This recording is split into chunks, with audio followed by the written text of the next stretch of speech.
Don't see this mod every day.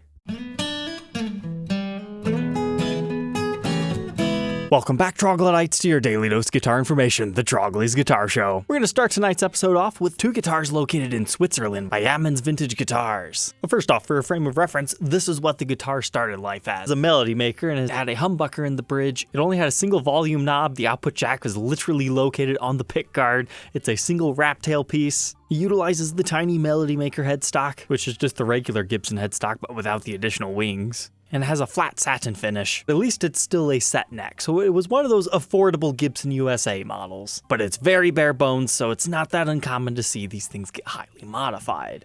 But bam! Look at the glow up on this thing. That is just phenomenal. So we've modified our pickguard a little bit by changing the material it's made out of. Now we've got a perloid instead of just a regular flat black plastic. That's one ply. But moving from the old style to this one, they couldn't go for the complete bat wing style because these ones were routed a little bit differently. Notice there were no back routes on this thing. It was a top routed instrument. But they did away with our wrap tail piece and converted it into a regular bridge. It looks like the bridge also has roller saddles on it. And then look at this, threw a 60s Vibrola ebony block on it. Now that's what we usually call it because it's actually made of ebony. It's a block. You can check it out in this episode when I documented an original. However, this one actually looks more so like a rosewood block, but at least they still did the inlay work and it matches the fretboard, so it kind of works. But check this out. Instead of one humbucker, we've got 3 mini humbuckers done up in gold. You certainly don't see that combination pretty much on any Gibson guitar except for maybe some select Firebirds, and even that's not exactly the same, but other than that it just comes down to custom orders like this awesome Orange Crush Triple Deluxe Les Paul. But that's not even all. Look what we got down here. Some sort of a Veritone pickup selector switch and then some additional controls. That's what's kind of cool about these as a modification project standpoint is since it didn't start with a back route, you could really create anything you wanted as long as you can get a backplate that fits. Now it doesn't look like they went for anything too custom. It's just your standard 4 holes and an output jack down here. I'm kind of surprised that they didn't go for the full headstock conversion on this thing. However, looking at it, they didn't really do any finish touch-up work. Or at least it doesn't appear to be so from the available photos. Because that was outside their skill set. I mean, look at the back of the headstock. Replace tuners, barely touched up with like some whiteout or something. Nothing wrong with that, stick with what you're good at. But that is a fantastic mod project. Now the white background is starting to bleach out some of the fine details. Like if you really look here, the neck is discolored, so maybe the finish has been played through a little bit or something else. But they're asking $1,600 for this. So if you ever saw this and thought, hey, that seems way too cheap for how cool this thing is, now you know. It started life as a melody maker and has had some upgrades done to it. Our next one would have started life like this, a 50s tribute model from around 2012. These are really cool models and were a fantastic deal back in the day when you could get them for like $500 to $800 on the used market. But it's basically a Les Paul Studio, but stripped down a little bit more because it's technically a tribute, and they played with 50s, 60s, and 70s specs throughout a couple of years. So this particular one had 2 P90 pickups in it and had black plastics. Got cool reflector knobs, full bridge and tailpiece setup, and this particular one featured a dark back. So it's kind of like a dark back gold top reissue, but on an extreme budget. Because you don't have any fancy Gibson mother of pearl logo,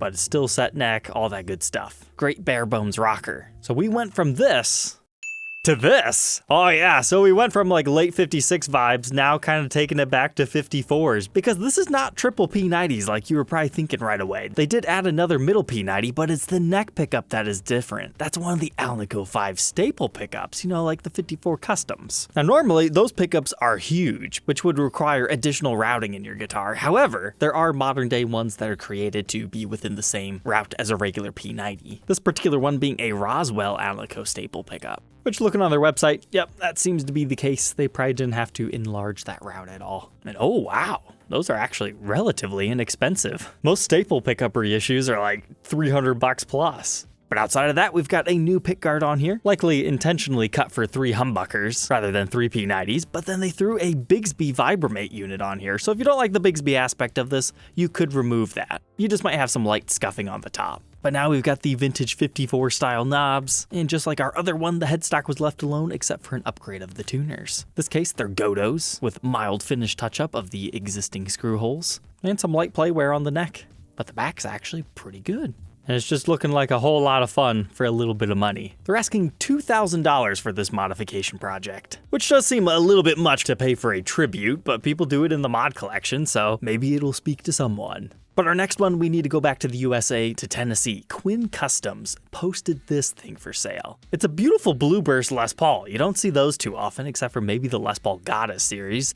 It's got some scratches, usual wear and tear, nothing too out of the ordinary. It's got the regular single-ply standard binding. However, when we look to the neck, you can tell something's a little strange here. We've got a custom ebony fretboard with mother-of-pearl block inlays. But yet our headstock screams studio with some sort of a weird replaced truss rod cover. Then flipping to the back, we've got natural finish. Whoa, maybe with a slight darker hue. So apparently this is a Quinn's Custom Designs conversion from a studio into a custom. So it started life as one of these. Looks just like one of those tribute models we were just talking about, in some sort of a cherry sunburst finish that was completely stripped down. They ripped the fretboard off of it, took the finish down on the back as well, and then gave it a nice stain. They've got photos of the process of their new fretboard, putting the new mother-of-pearl inlays in, and then their binding job for not only the new fretboard, but also our body. And then their at-home spray booth. That's pretty cool. It's just a nice inflatable thing.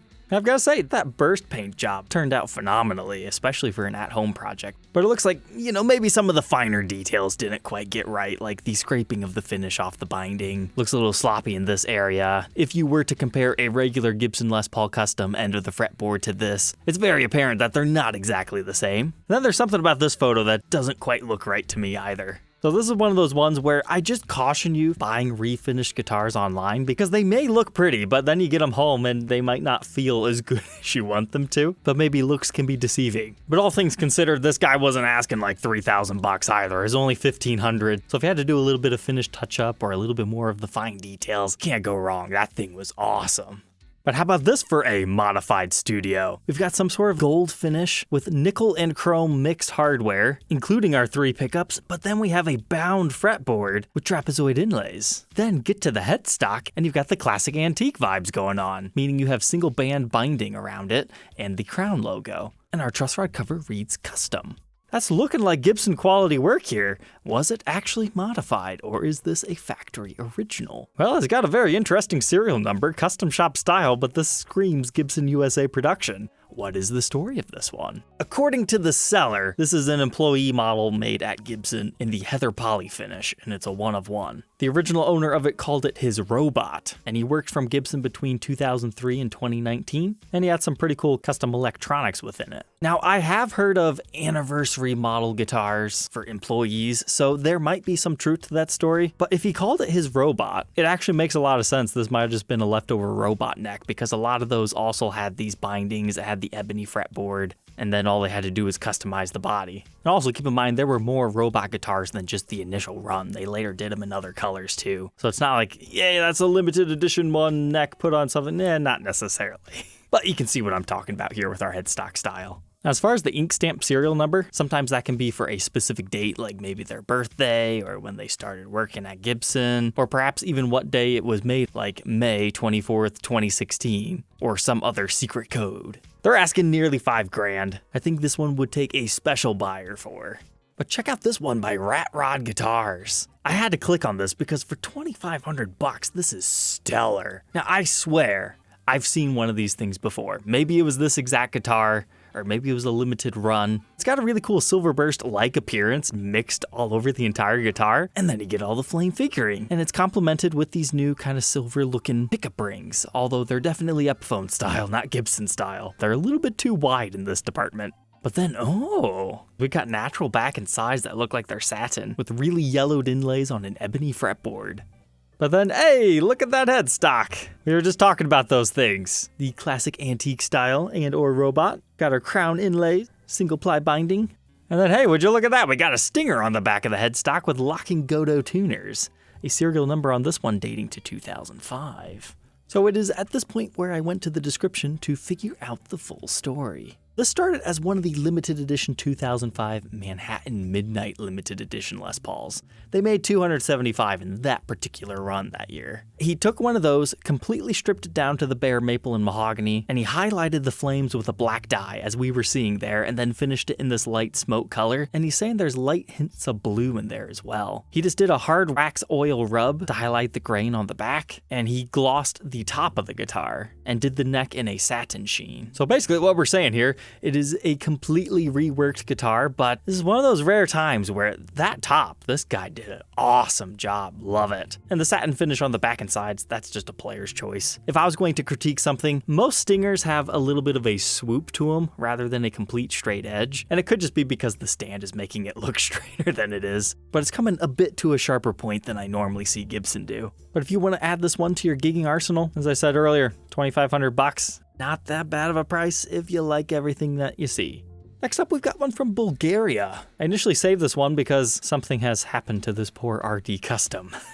For the most part, everything was left original, but the thing that stands out are our inlays. Normally, you'd have mother-of-pearl small dots. This one has been upgraded to what appears to be a black mother-of-pearl material in block inlay format. And the easiest way to tell a converted fretboard if it started with dots is this happens. The 12th fret inlay gets obnoxiously big because if you fit the normal size, you'll still see half of the original dot because they sit so offset. However, if you actually watch the video this guy makes, he claims that those are just stickers and you can peel them off. So the original dots are still under there. So any modifications done to this one could technically be reversed. But I actually would suggest checking out this guy's YouTube channel. He creates his videos in a very similar format to mine, but covers different types of stuff. In fact, his Iron Cross video was so good, I had sent him a message to see if I could license it and just like revoice it because he did a fantastic job on that one. And lastly tonight, we've got one last one, but we're gonna play a game with it. Is this factory original or modified? So we got a beautiful, some sort of a reissue here. It's 2-piece flame maple top, tons of wood grain. You kind of got like a scary snake guy here with like a strange human-like head. Kind of reminds me of like a baby doll, and then it's got the serpent's body. Kind of strange now that I think about it. Maybe even handsome Squidward if you really squint in the right way. It's a beautiful guitar, but you don't normally see reissues in natural tops. But you've got all the regular historic style plastics. It's all looking okay. Let's go to our next one. Nothing too crazy with our fretboard or headstock, but oh, nice. Good wood grain on the back, and that's looking very factory stock. And a pretty modern creation. That's just got nice figuring all up and down. And our serial number dates this one to approximately 2016. No replaced parts as far as the headstock goes. So with the back looking so good, perhaps this is a strip top that's been refinished into natural, you might say. Well, here's our answer. According to the seller, no, that's the original finish.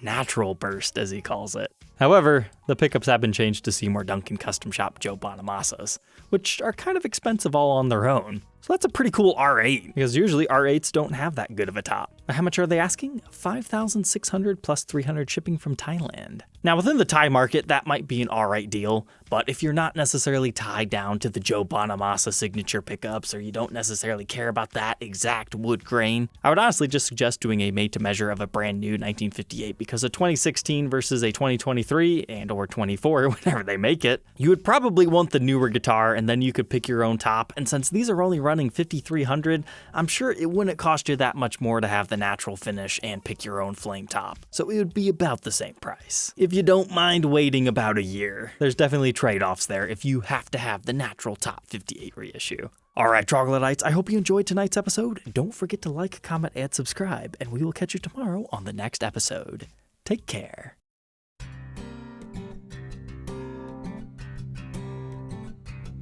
If you enjoyed tonight's episode, consider subscribing. I post videos like this every day. And you might even enjoy this next one.